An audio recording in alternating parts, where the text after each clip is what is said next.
Israel में Hezbollah का बड़ा हमला हुआ है।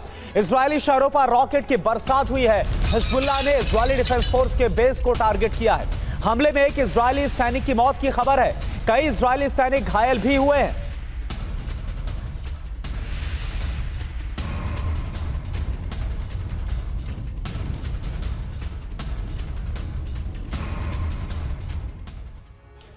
तो हिजबुल्लाह और उसके सहयोगी संगठनों के हमले की रेंज बढ़ गई है। 17 जुलाई को इजराइल पर हिजब, हूती और रेजिस्टेंस फोर्स ने सबसे बड़े विस्फोट किए।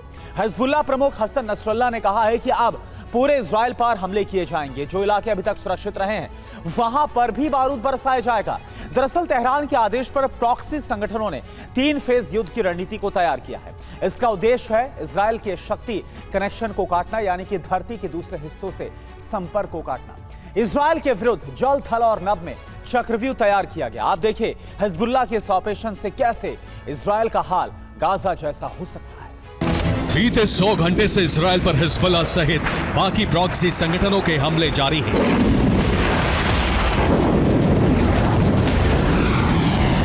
और अब ये हमले हर घंटे तेज होते जा रहे हैं। 17 जुलाई की रात और 18 जुलाई को हिजबुल्लाह ने उत्तरी इजराइल के कई इलाकों पर विध्वंसक रॉकेट हमले किए। ये हिजबुल्लाह के रॉकेटों की बरसात है, जिससे आयरन डोम डिफेंस का सिस्टम ही चकमा खा गया है।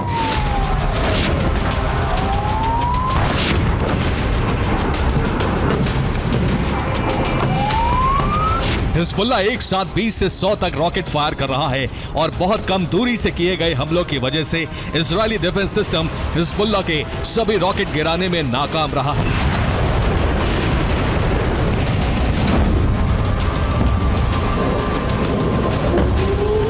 हिजबुल्लाह अब तक उत्तरी इजराइल पर हमले कर रहा है।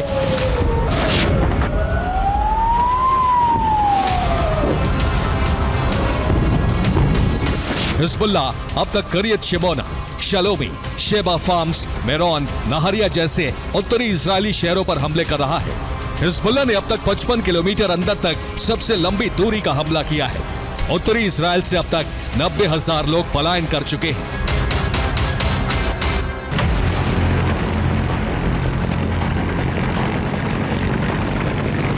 इन हमलों के पलटवार में इजराइल ने दक्षिणी लेबनान पर मिसाइल, ड्रोन और वायुसेना के जरिए हमले किए। लेकिन 17 जुलाई को इजराइल ने पहली बार दक्षिण पूर्वी लेबनान पर हमले किए हैं।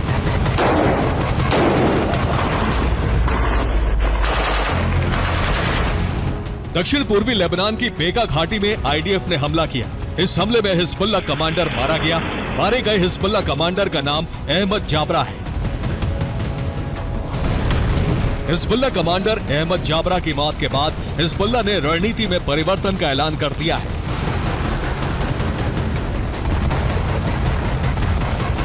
हिजबुल्लाह प्रमुख हसन नसरुल्लाह ने कहा है कि अब पूरे इजराइल पर हिजबुल्लाह के हमले निश्चित हैं। हिजबुल्लाह के पास 50,000 लड़ाके हैं और ऐसे हथियार हैं जिनकी रेंज में दक्षिणी इजराइल भी आता है।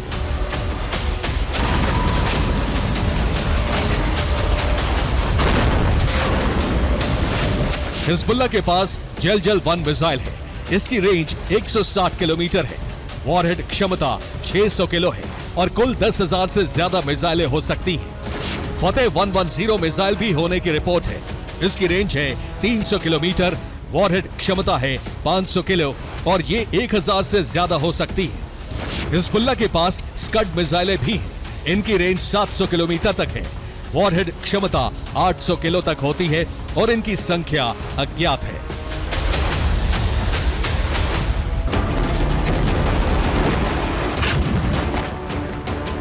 यानी पूरा इजराइल हिजबुल्लाह की रेंज में है।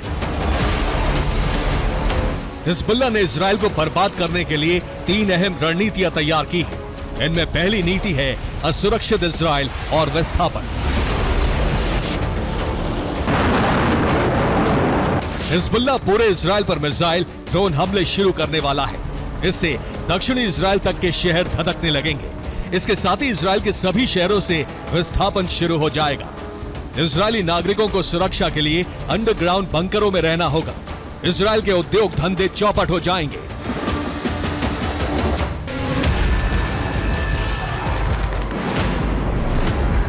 इजरायली धरती पर बारूद बरसाने के साथ ही हिजबुल्लाह और उसके साथी प्रॉक्सी संगठनों ने इजरायल का दुनिया से कनेक्शन काटने का प्लान भी तैयार कर लिया है।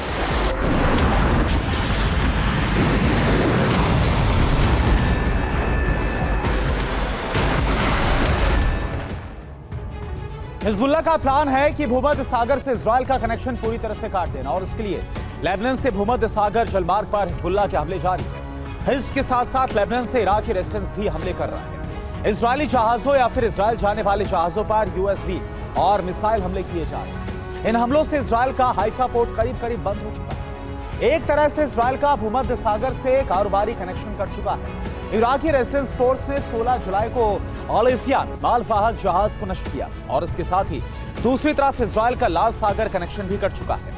यमन से हूती संगठन इजरायल के इलात पोर्ट पर मिसाइल हमले कर रहा है। हूती के निशाने पर लाल सागर के होकर इजरायल जाने वाले या फिर उसके मित्र देशों के जहाज हैं। बीते 72 घंटे में हूती ने 2 मालवाहक जहाजों पर हमले करके उनको नष्ट कर दिया। एक तरह से इजरायल का लाल सागर कनेक्शन करीब करीब पूरी तरह से कट चुका है और 2 सागरों से सटे होने के बाद भी इजरायल लैंड लॉक नेशन जैसी स्थिति में इस वक्त पहुंच चुका है।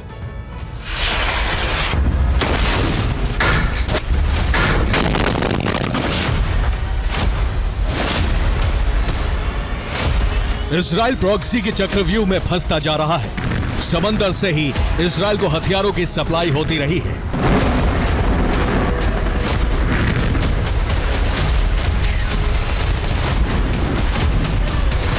अगर भूमध्य सागर का रूट पूरी तरह बंद हुआ तो इजरायल के पास हथियार मांगने का एक ही विकल्प होगा और वो है हवाई मार्ग।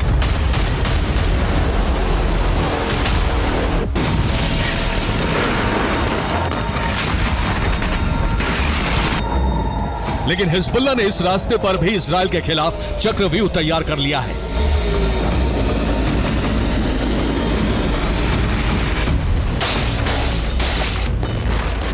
लेबनान, सीरिया, इराक और यमन में कई प्रॉक्सी संगठन सक्रिय हैं। प्रॉक्सी संगठनों के लड़ाकों के पास सरफेस टू एयर मिसाइलें हैं। अगर इजरायल के लिए हथियार सप्लाई लेकर विमान इन देशों के एयर स्पेस से गुजरते हैं तो उन पर सरफेस टू एयर मिसाइल हमले किए जाएंगे। यानी इजरायल को जल, थल और नभ तीनों मोर्चों पर प्रॉक्सी संगठनों ने घेर लिया है।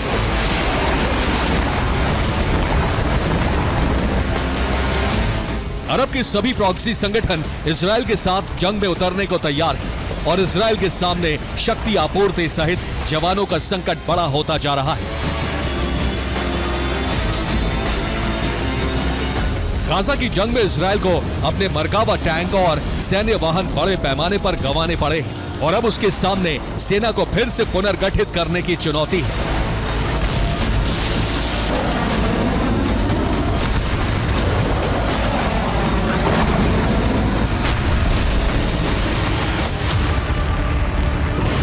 इजरायल के पास सैनिकों की जबरदस्त कमी है। जून के अंत में रक्षा मंत्री ने कहा था कि तुरंत 10,000 सैनिकों की जरूरत है। सैनिकों की जरूरत पूरा करने के लिए इजरायल ने अनिवार्य सैन्य सेवा की समय सीमा 4 महीने बढ़ा दी है। यानी सभी नागरिकों को 4 महीने ज्यादा सैन्य सेवा देनी होगी।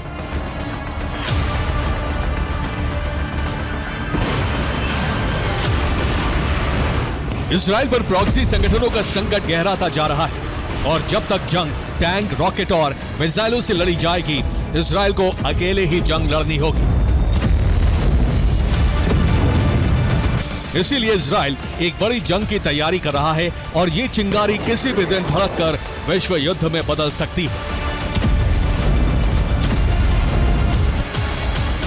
Bureau report, TV9 Bharatvarsh. डोनेत्स्क में रूस का विध्वंसक हमला हुआ। रूस ने होवित्जर तोप से धावा बोला। हमले में यूक्रेन के 11 सैनिक मारे गए। डोनेत्स्क में रूस का होवित्जर तोप से बड़ा हमला। रूस के हमले में यूक्रेन के 11 सैनिक मारे जाने की खबर।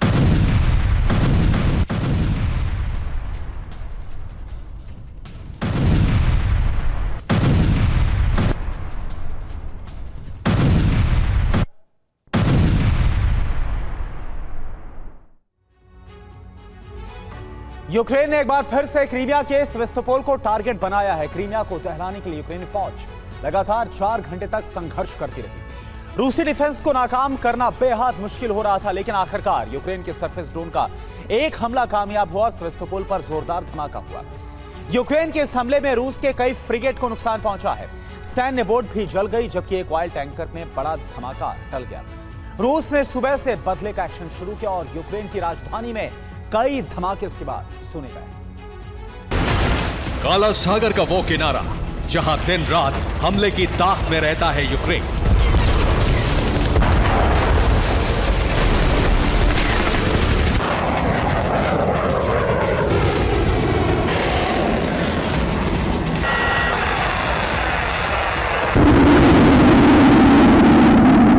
क्रीमिया के उसी तट पर एक बार फिर भयंकर धमाके हुए।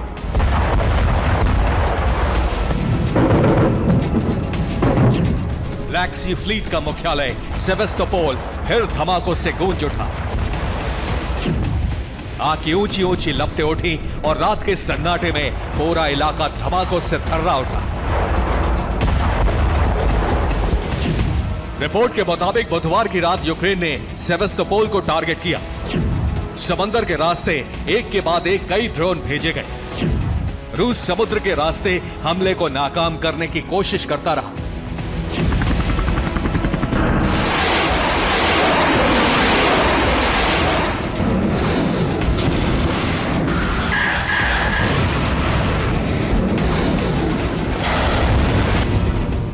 रूस के दावों से अलग खबर यह है कि सेवास्तोपोल पर यूक्रेन एक बार फिर हमला करने में कामयाब हो गया।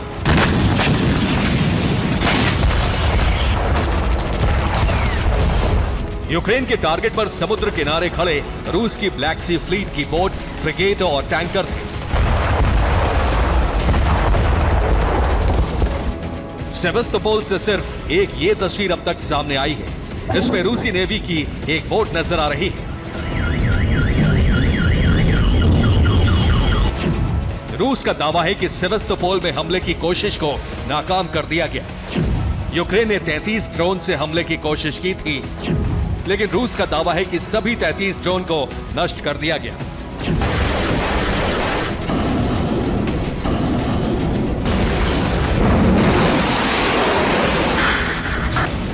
दूसरी तरफ यूक्रेन के हवाले से जो खबर आई है उसके मुताबिक रूस ने जिस इलाके की सुरक्षा के लिए कई रणनीति बनाई, कई तरह के सुरक्षा घेरे बनाए, वहीं यूक्रेन का एक सरफेस ड्रोन लहरों के रास्ते से घुसने में कामयाब हो गया।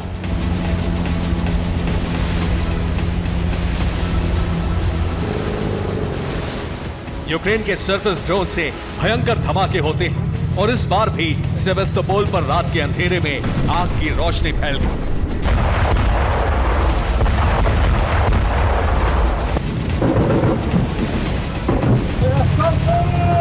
रिपोर्ट के मुताबिक यूक्रेन को यह कामयाबी बेहद मुश्किल से मिली।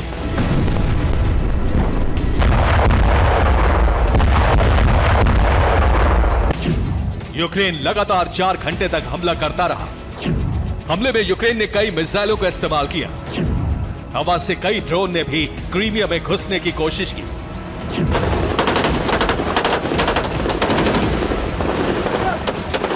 इस दौरान लगातार रूस के एयर डिफेंस एक्टिव रहे और आसमान में धमाके होते रहे।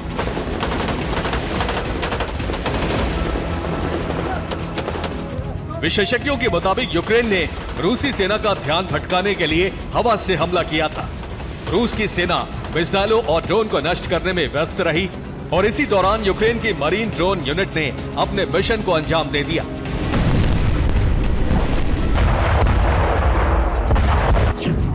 रिपोर्ट के मुताबिक ब्लैक सी के रास्ते 5 मरीन ड्रोन ने सेवास्तोपोल का रुख किया। सेवास्तोपोल के तट पर तैनात नेवी ने सरफेस ड्रोन को नष्ट कर दिया, लेकिन यूक्रेन के सेकेंड फेज के हमले को नाकाम करने में रूस नाकाम रहा। दावा किया जा रहा है कि यूक्रेन के हमले में रूस को बहुत बड़ा नुकसान हुआ है। हमले में रूस की बोट नहीं बल्कि कई बड़े जहाज भी क्षतिग्रस्त हुए।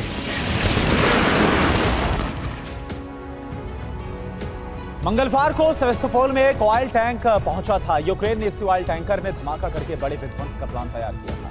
बुधवार को यूक्रेन के एक्शन की शुरुआत हुई। क्रीमिया पर ताबड़तोड़ हमला कर दिया गया। यूक्रेन ने क्रीमिया पर 33 ड्रोन से हमला किया, लेकिन क्रीमिया में तैनात रूसी एयर डिफेंस ने सभी ड्रोन को हवा में ध्वस्त कर दिया और उसके बाद यूक्रेन ने अपने घातक सरफेस ड्रोन यानी कि पानी में चलने वाले ड्रोन से हमला शुरू कर दिया। 10 सरफेस ड्रोन से हमले की कोशिश की गई, लेकिन रूसी डिफेंस को तोड़ना बेहद मुश्किल हो रहा था। इस दौरान हवा और पानी में काला सागर में लगातार धमाके होते रहे, लेकिन आखिरकार सेवेस्तोपोल पर हमला कामयाब हुआ। ऑयल टैंकर को निशाना बनाने की कोशिश हुई। यूक्रेन के सरफेस ड्रोन के तट पर धमाका हुआ, जिसकी वजह से कई फ्रिगेट को नुकसान पहुंचा। रूस के 4 नेवी बोट भी इस हमले में जल गए।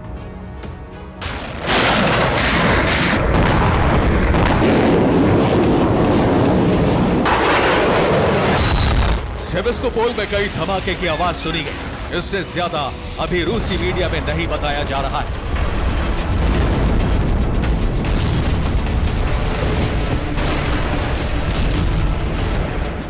कुछ दिन पहले ही खबर आई थी कि रूस ने सेवेस्तोपोल को खाली करा लिया है। इसलिए माना जा रहा है कि क्रीमिया पर ताजा हमलों को लेकर रूसी एजेंसियां खामोश हैं।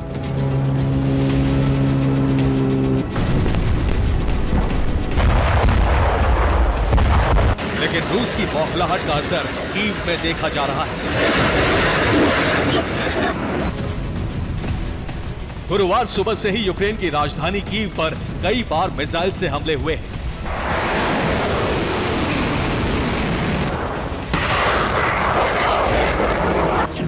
कीव के अलग अलग इलाकों से धमाके की आवाज सुनी गई है। कीव में सुबह से लगातार एयर अलर्ट का सायरन बज रहा है। सुबह से ही कीव के सभी बम शेल्टर लोगों से फुल हो गए थे। रूस में जब जब बड़े हमले होते हैं, कीव को टारगेट बनाया जाता है, और जिस तरह से सुबह से कीव पर हमले हो रहे हैं, उससे जाहिर हो रहा है कि रूस को कोई बड़ा नुकसान उठाना पड़ा है।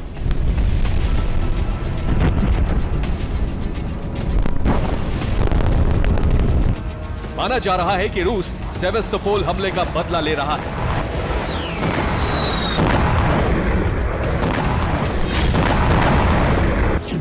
बहुत दिनों बाद रूस ईरान के ड्रोन से हमले कर रहा है।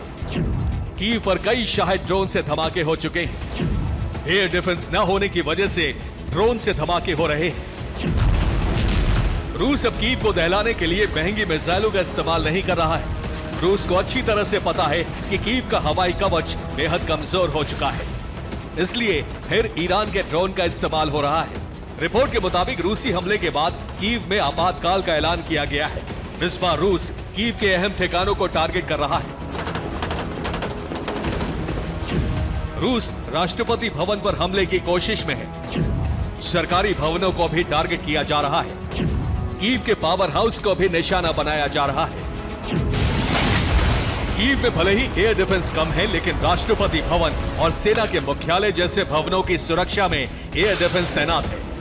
रूस के कई ड्रोन हवा में नष्ट हो चुके हैं। ड्रोन का मलबा गिरने की वजह से कीव की कई इमारतों को नुकसान पहुंचा है। फिलहाल कीव में सन्नाटा है और सभी लोगों को बम शेल्टर्स में रहने को कहा गया है। यूक्रेनी वायुसेना के ठिकाने भी रूस के टारगेट पर हैं। Bureau report, TV9 Bharatvarsh. और देखिए, वॉर जोन से एक और बड़ी खबर। युद्ध में रूसी एयरफोर्स का जबरदस्त एक्शन। रूस का Mi-28 हेलीकॉप्टर से हवाई हमला हुआ यूक्रेनी ठिकानों पर। रूस की तरफ से भीषण बमबारी।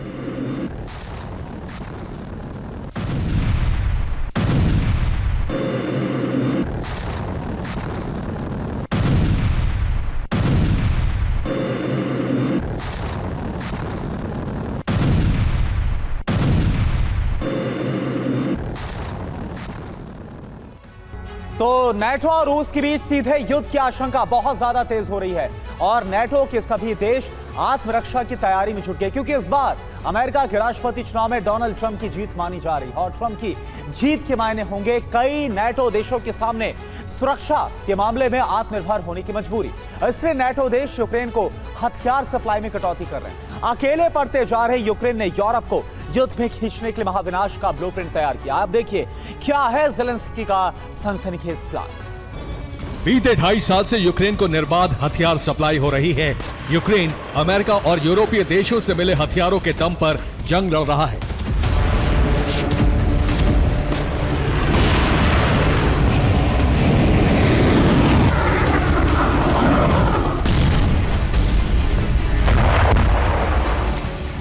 लेकिन अब नेटो संगठन के देश अपनी अपनी आत्मरक्षा के लिए चिंतित हैं और युद्ध भूमि की ये तस्वीर बदलने जा रही है।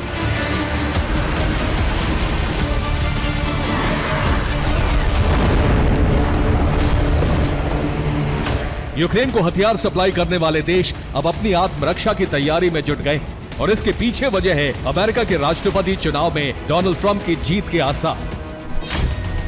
गोली लगने के बाद ट्रंप के लिए अमेरिकियों की सहानुभूति बढ़ी है। अमेरिका के कई सर्वे में ट्रंप बाइडेन से आगे चल रहे हैं। ट्रंप का रुख नेटो के लिए बाइडेन से अलग है। ट्रंप के घोषित उपराष्ट्रपति जेडी वैंस भी हथियार सप्लाई पर अलग रुख अपनाए हुए हैं।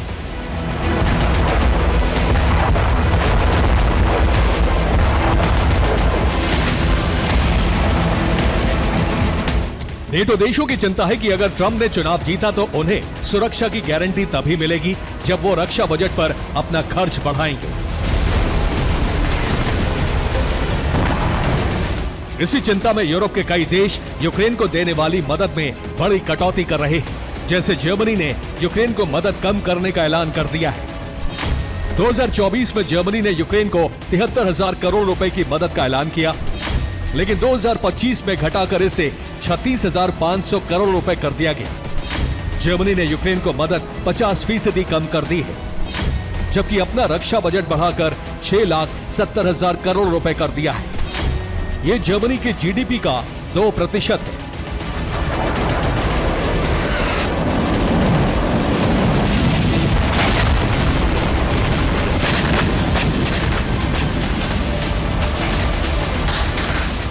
इसी तरह यूरोप के कई देश यूक्रेन को मदद घटाते जा रहे हैं। इसके पीछे है ट्रंप की ओर से रखी गई शर्त। रिपब्लिकन पार्टी के राष्ट्रपति उम्मीदवार ट्रंप कह चुके हैं कि नेटो देशों को रक्षा बजट बढ़ाना होगा। ट्रंप के पूर्व सलाहकारों और उपराष्ट्रपति पद पर घोषित नाम जेडी वैंस ने इस पर अपनी राय रखी है कि नेटो का भविष्य क्या होने वाला है। पहला कयास है ट्रंप नेटो में 2 लेयर रणनीति लागू करने वाले हैं। लेयर 1 में नेटो संगठन के वो देश होंगे जो जीडीपी का 2% रक्षा बजट पर खर्च करते हैं। दूसरी लेयर में वो देश होंगे जो जीडीपी का 2% से कम रक्षा बजट पर खर्च करते हैं। 2 या उससे ज्यादा फीसदी रक्षा बजट वाले देशों को अमेरिका से सुरक्षा की गारंटी मिलेगी। जो 2% से कम डिफेंस पर खर्च करते हैं उन्हें सुरक्षा की गारंटी नहीं मिलेगी।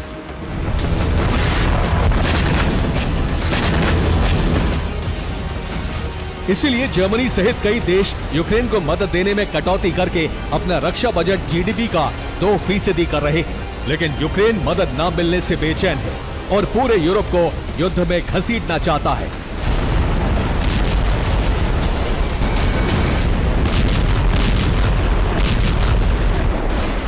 यूक्रेन के बारे में रूसी खुफिया एजेंसी की रिपोर्ट है कि यूक्रेनी खुफिया एजेंसी एक रेडिएशन और केमिकल ऑपरेशन डिजाइन कर रही है। रूस की रिपोर्ट के मुताबिक यूक्रेन का पहला प्लान है कि वो केमिकल बम का इस्तेमाल कर सकता है। ये केमिकल बम कीव की लैब में तैयार किए गए हैं। दूसरा प्लान है कि वो डर्टी बम विस्फोट करके रेडिएशन फैला सकता है। इसका टारगेट यूक्रेन के पड़ोसी नेटो देश हो सकते हैं। तीसरा प्लान है कि यूक्रेन न्यूक्लियर पावर प्लांट में रेडिएशन विस्फोट कर सकता है।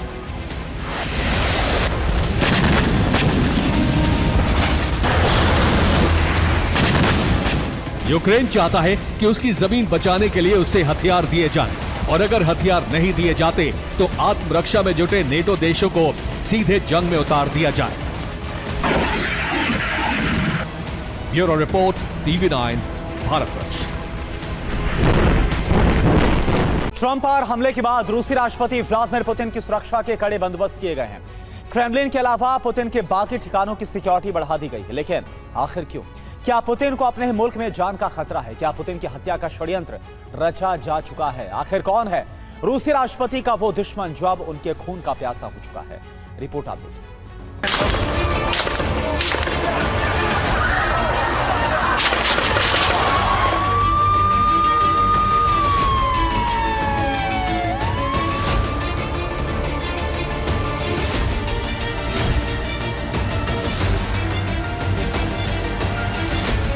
क्या रूसी राष्ट्रपति पुतिन की जान को खतरा है? क्या मॉस्को में पुतिन पर हमले की तैयारी की जा रही है?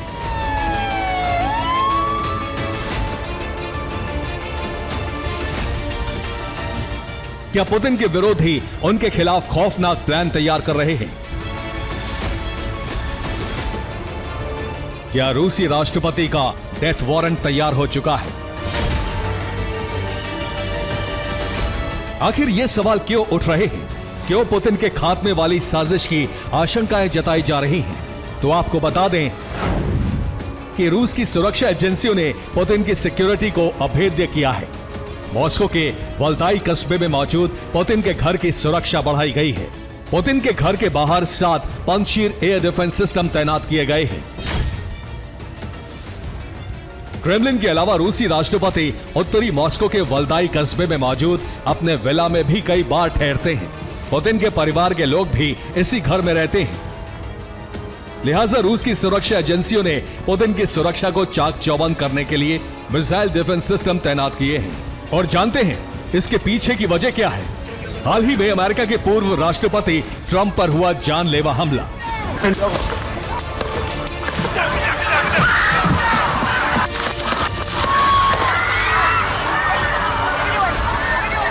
ट्रंप पर हुए हमले के बाद रूस की सुरक्षा एजेंसियां भी मुस्तैद हो गई हैं, क्योंकि मौजूदा वक्त में रूस यूक्रेन जंग जारी है। पुतिन के कई दुश्मन हैं। ऐसे में कोई भी पुतिन पर जानलेवा अटैक कर सकता है या फिर किसी एजेंट के जरिए करवा सकता है। और सबसे बड़ा खतरा तो यूक्रेन के कामिकाज़े ड्रोन है, जो पहले भी क्रेमलिन पर अटैक कर चुके हैं।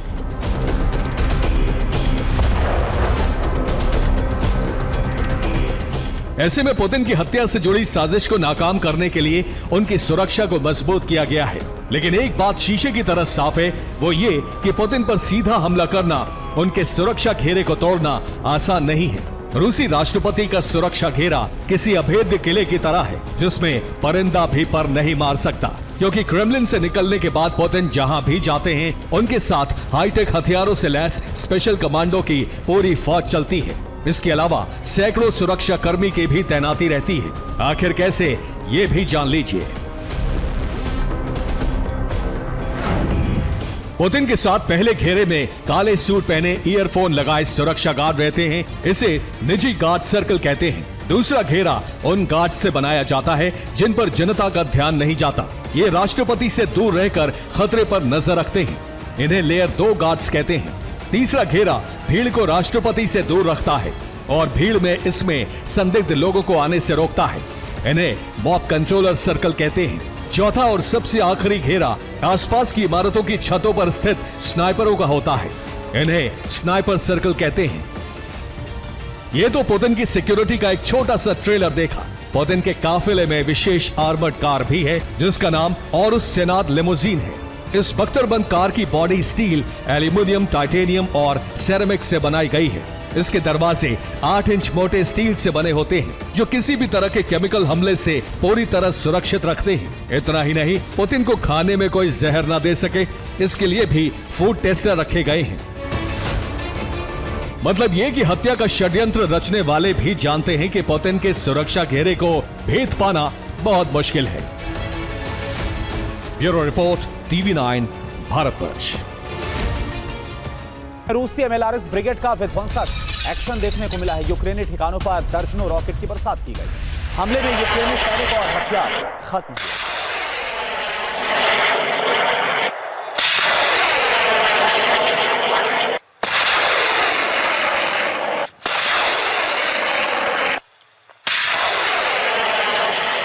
बीते 29 महीनों तक यूक्रेन को बारूद से दहलाने के बाद अब पुतिन की आंखों की किरकिरी बन रहा है जर्मनी, जो न सिर्फ यूरोप का एक शक्तिशाली मुल्क है बल्कि नाटो का अहम सदस्य भी है। और जानते हैं, जर्मनी की ताकत अब उसके विनाश की वजह बनने वाली है, क्योंकि नाटो समिट में यूरोप की सुरक्षा को मजबूत करने से जुड़ा एक फैसला हुआ है, जिसके तहत अमेरिकी हथियार यूरोप में तैनात होने के लिए तैयार हैं। और इसी कड़ी में यूएस के बॉम्बर लॉन्ग रेंज मिसाइलें जर्मनी पहुंच गई हैं। बस फिर क्या, व्लादिमीर पुतिन ने बर्लिन को नष्ट करने का ऐलान कर दिया और इसके साथ साथ यूरोपीय देशों की राजधानियों को दहलाने का प्लान भी तैयार कर लिया है। आखिर कैसे, आप देखिए। यूक्रेन दहन के बाद पुतिन के टारगेट पर यूरोप है।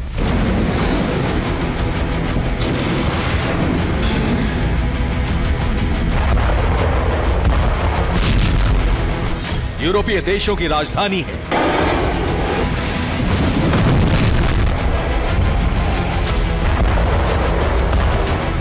नीटो और अमेरिका के बड़े सैन्य ठिकाने हैं।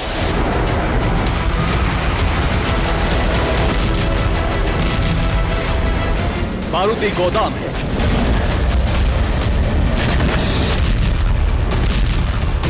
यकीन मानिए जिस तरह पुतिन ब्रिगेड ने यूक्रेन का विनाश किया, उससे भी ज्यादा तबाही यूरोप के कोने कोने में फैलने की आशंका जताई जा रही है।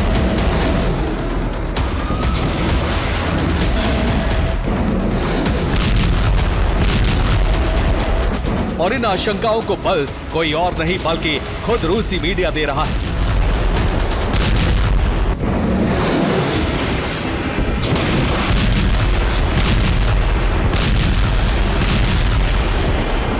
दरअसल रूस के सरकारी चैनल ने अपनी रिपोर्ट में दावा किया है कि यूक्रेन के बाद प्रेसिडेंट पुतिन का अगला टारगेट यूरोप है। किसी भी वक्त रूस यूरोपीय देशों पर हमला कर सकता है। यूरोपीय देशों की राजधानी रूसी डिफेंस का प्राइम टारगेट है। दावा है कि यूरोप पर मिसाइलों के जरिए रूस हमला करेगा। रूसी डिफेंस ने यूरोप पर हमले से जुड़ी तैयारी भी पूरी कर ली है।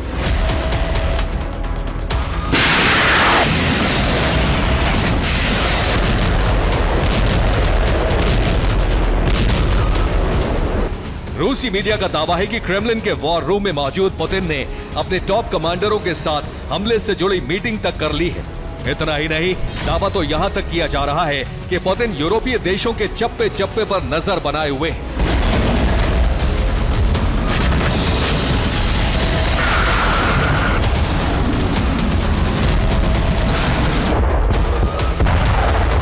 कहां सबसे पहले अटैक करना है, किन हथियारों से करना है, ये सारा ब्लूप्रिंट पुतिन ने तैयार कर लिया है।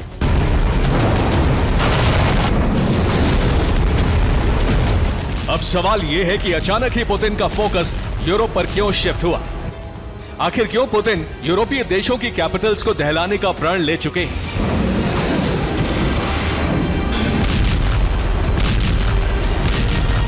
तो इसकी वजह है रूस के खिलाफ नेटो का वॉर प्लान। दरअसल नेटो समिट में रूस की घेराबंदी के लिए बड़ा ऐलान किया गया और वो था यूरोपीय देशों में अमेरिकी हथियारों की तैनाती। और मीडिया रिपोर्ट्स में दावा किया जा रहा है कि जर्मनी में अमेरिकी हथियार और एटमी बॉम्बर पहुंच चुके हैं। पोलैंड और बाल्टिक देशों में भी पेंटागन ने हथियार भेजे हैं। जल्द ही यूरोप में लॉन्ग रेंज मिसाइलों की भी तैनाती होगी। पेंटागन यूरोपीय देशों को मिसाइलों की खेप सप्लाई करेगा। टॉमाहॉक और SM-6 जैसी मिसाइलें पेंटागन यूरोप भेजेगा। जर्मनी में सबसे पहले लॉन्ग रेंज मिसाइलें तैनात की जाएंगी।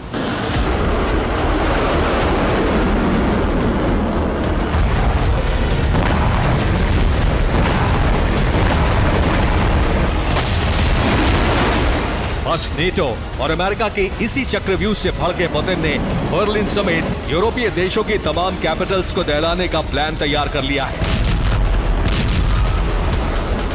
आखिर कैसे, ये भी जान लीजिए।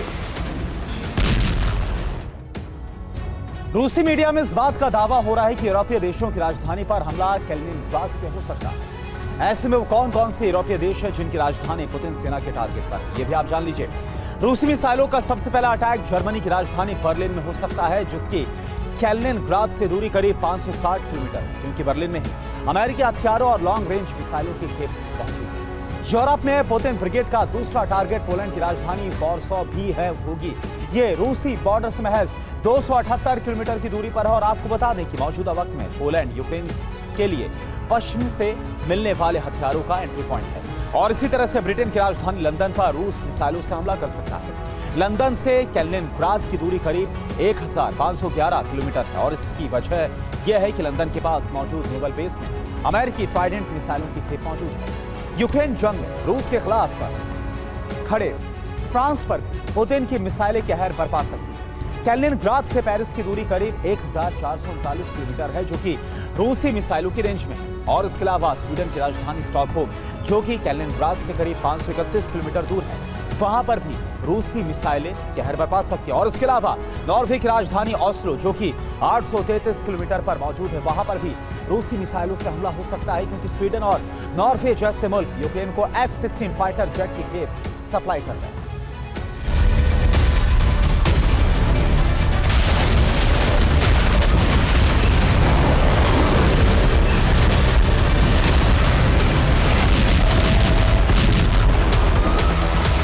दरअसल यूरोप के जिन देशों की राजधानी पर रूस मिसाइल हमले की तैयारी कर रहा है, असल में वो नेटो का भी हिस्सा है और इन तमाम यूरोपीय देशों की यूक्रेन जंग में सीधी दखलंदाजी भी है। इसी बीच अमेरिकी हथियारों के यूरोप पहुंचने का सिलसिला जैसे ही शुरू हुआ है, पुतिन आग बबूला हो चुके हैं।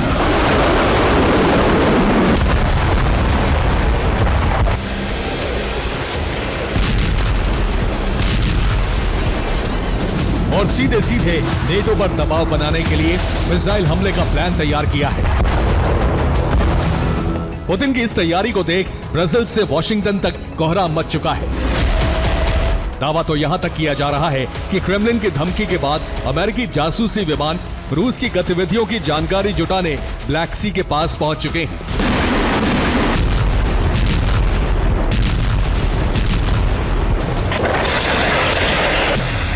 दूसरी तरफ रूस ने भी यूरोप के खिलाफ अपने सहयोगी देश चीन और उत्तर कोरिया को एक्टिव कर दिया है।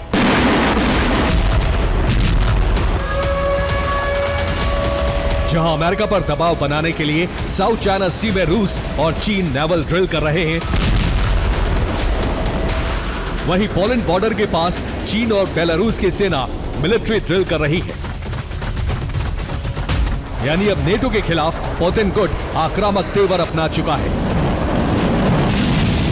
अब यह देखना होगा कि पुतिन के इस ट्रेलर से नेटो भड़कता है या फिर सरेंडर करता है।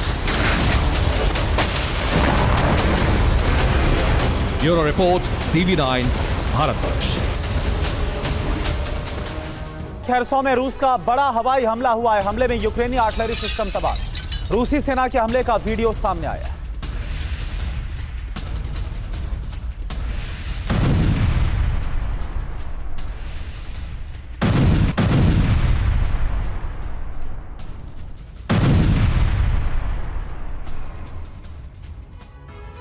सिर्फ क्रीमिया ही नहीं बल्कि यूक्रेन ने रूस के आधा दर्जन शहरों में ड्रोन से धमाके किए। यूक्रेन के ड्रोन बारिश के बाद रूस की राजधानी मॉस्को भी नहीं बच पाई है। यूक्रेन ने आधी रात को हमला करके रूस की सरकारी इमारत, रडार स्टेशन, हथियार गोदाम और S-300 एयर डिफेंस सिस्टम को जला दिया। इस बात से बौखलाई रूसी सेना ने यूक्रेन में 3000 किलो के महाबम से हमला करना शुरू कर दिया है। ये वो बम है जो एक छोटे शहर को सिर्फ एक धमाके में तबाह कर देता है। क्रीमिया हो या क्रास्नोदर, बेलगरोद हो या कुर्स्क, रोस्टोव हो या वोल्गोग्राद,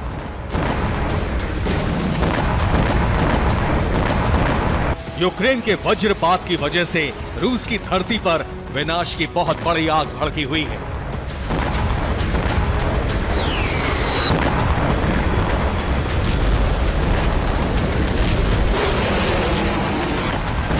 यूक्रेनी सेना के बारूदी जलजले से रूस की राजधानी मॉस्को भी नहीं बच पा रही है।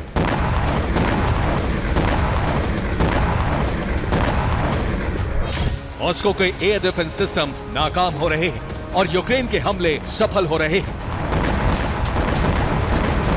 हैरानी की बात यह है कि रूसी सेना यूक्रेन के इन हमलों को रोकने में पूरी तरह से विफल हो रही है।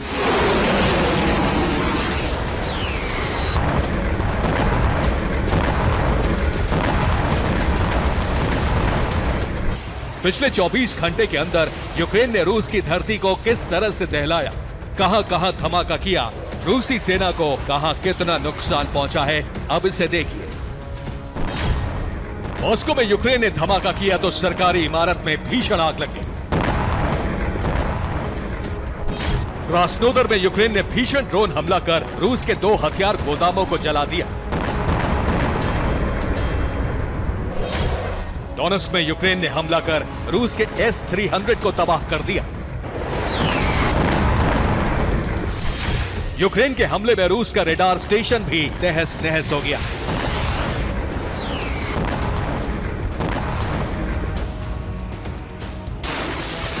इतना ही नहीं, युद्ध में रूस के नुकसान का आंकड़ा अचानक बढ़ गया है। जंग में रोजाना औसतन 1200 रूसी सैनिक मारे जा रहे हैं।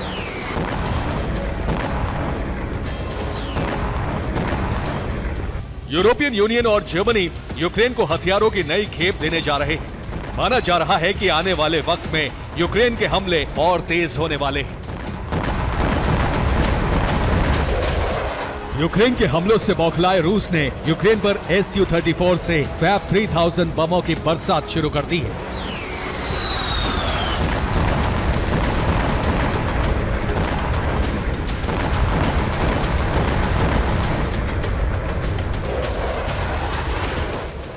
फैब 3000 बम से ही रूस ने यूक्रेन के मिर्गिन एयरफील्ड पर धावा बोला। हमले के बाद एयरफील्ड के एक हिस्से को बड़ा नुकसान पहुंचा है। सैटेलाइट तस्वीरें नुकसान की गवाही दे रही हैं। हालांकि यूक्रेनी एयरफोर्स को कितनी बड़ी चोट पहुंची है, अब तक इसकी डिटेल सामने नहीं आई है।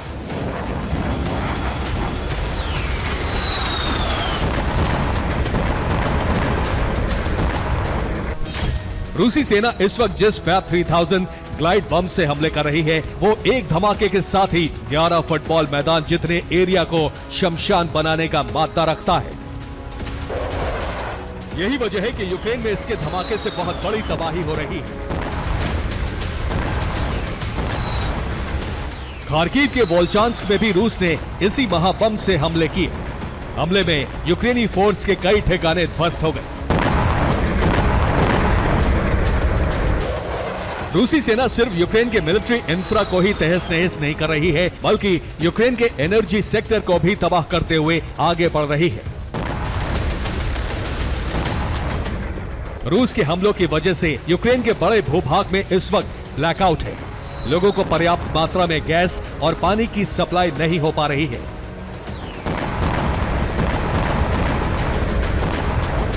एक दिन के अंदर यूक्रेन में बहुत बड़ा सैन्य संहार भी हो गया है। रूसी रक्षा मंत्रालय के मुताबिक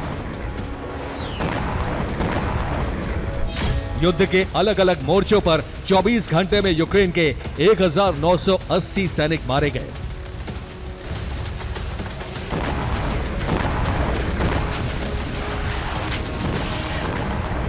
जाहिर है यूक्रेन को हर रोज बड़ा नुकसान झेलना पड़ रहा है। यूक्रेन गुरिल्ला हमलों के जरिए रूसी धरती को दहला तो रहा है, लेकिन युद्ध भूमि में उसे लगातार झटके लग रहे हैं। ज़ेलेंस्की और उनकी सेना को अब अमेरिका से ही उम्मीद है।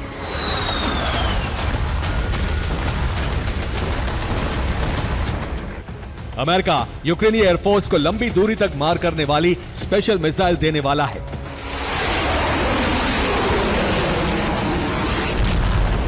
इसके बाद यूक्रेन ने रूस में काफी अंदर तक तबाही मचाने की रणनीति बनाई है, लेकिन डर इस बात का है कि कहीं मिसाइल मिलने से पहले ही यूक्रेनी फोर्स सरेंडर को मजबूर न हो जाए। Bureau report, TV9, Bharatvarsh.